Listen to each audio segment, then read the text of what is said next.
Hello guys, আসসালামু আলাইকুম। চলে এসেছি নতুন একটা ভিডিও নিয়ে। দেখতেই পাচ্ছেন আজকে আমি বিরিয়ানি রান্না করব। সো গাইস, প্রথমে আমি বিফটা নিয়ে নিয়েছি। তারপর আমি দিয়ে দিলাম আমার পেস্ট করা পেঁয়াজ, রসুন, আদা।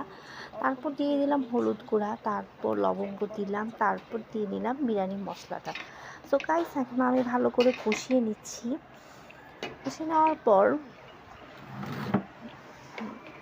আমি একটু ওয়েট করছি এটা মিক্স হওয়ার জন্য ভালো করে।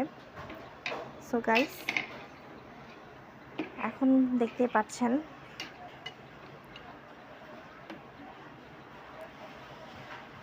আমার বিফটা এখন ভালো করে কষছে।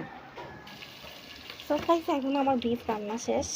তারপর আমি আমার রাইসটা রান্না করতে চলে আসলাম। দিয়ে নিলাম 2 টেবিল স্পুন